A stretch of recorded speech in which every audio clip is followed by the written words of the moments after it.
একই সাথে স্কুল নয় সেটা আপনি বোঝাতে চেয়েছেন। যাই হোক, আবার পড়ছি, আপনি যেভাবে লিখেছেন, পুরো স্কুলটার জায়গাতে যেখানে ছিল সেখানেই আছে, আর নতুন স্কুলটাকে সরিয়ে একটা বড় মাঠের পাশে বানানো হয়। স্কুলটা ছিল ত্রিভুজ, চতুর্ভুজের মতো। পুরো স্কুলের চারপাশ একদম রুম দিয়ে ঘেরা। স্কুলে ঢুকতে হলে দুইটা গেট দিয়ে ঢুকতে হয়। সহজ ভাষায় বলতে গেলে চারটা ইট চারপাশে রাখলে যেমন হবে, চারপাশের দেয়াল, মাঝখানে ফাঁকা জায়গাটাও সেরকম, ঠিক স্কুলটা ওই রকম। বলে রাখা ভালো, আমি এই কোম্পানিতে সিকিউরিটি পদে চাকরি করতাম। আমার ডিউটির টাইম ছিল রাত 9টা থেকে সকাল 6টা পর্যন্ত। প্রতিদিন সাইকেল চালিয়ে কাজে যেতাম। সময় লাগতো 40 মিনিট। আমাদের সিকিউরিটি অফিস ছিল ওই পুরনো স্কুলটার মাঝে, কারণ পুরনো স্কুলটা ব্যবহার হয় না বলে আমাদের সিকিউরিটি কোম্পানিকে দেয়া হয়েছিল। প্রতিদিন আমাদের সবার আগে অফিসে যেতে হয়। সেখান থেকে ডিউটি ভাগ করে দেয়, কে কোন জায়গায় ডিউটি করবে। এইবার আসল ঘটনায় আসা যাক।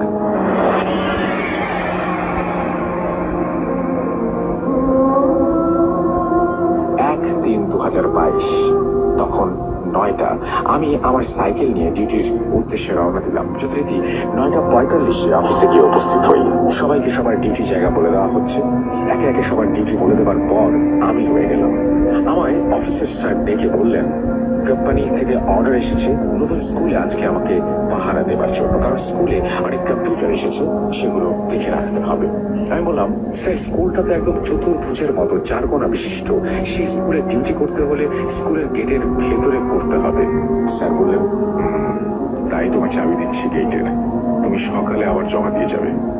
আমি জি স্যার বলে চাবিটা হাতে নিয়ে অফিস থেকে বের হয়ে স্কুলটার গেটের সামনে গিয়ে দাঁড়ালাম। চাবি দিয়ে গেট খুলে ভেতরে ঢুকে আবার গেটটা ভেতর থেকে তালা মেরে চাবিটা পকেটে রেখে স্কুলের এক পাশে গিয়ে বসলাম। এক পাশে বসে নিজের মনে ভাবতে লাগলাম, কি ভাগ্য আমার, আজকে প্রথম বলা হলো স্কুলে সিকিউরিটি দেওয়ার জন্য, আর সেই সিকিউরিটি হলাম আমি। এসব ভাবতে ভাবতে ভাবলাম একটু স্কুলটা চারপাশে ঘুরে আসি, দেখি সব ঠিক আছে কিনা। সবকিছু দেখে এসে নিজের জায়গাতে বসে মোবাইলটা হাতে নিয়ে ভূতজন কম সেরে কানে হেডফোন লাগিয়ে দেয়ালে হেলান দিয়ে বসে রইলাম। এইভাবে শুনতে শুনতে বেজে গেল রাত 12টা। তখন সব ঠিক ছিল। তারপর আবার আরেকটা ভূত জন্মের এপিসোড ছেড়ে বসে রইলাম। এভাবে কত সময় গেল ঠিক খেয়াল নেই, কিন্তু চোখ লেগে এসেছিল। মোবাইলটা বের করে দেখলাম যখন, তখন রাত 1টা 13। আমি বসা থেকে উঠে টর্চ লাইট নিয়ে দেখতে লাগলাম সব ঠিকঠাক আছে কিনা।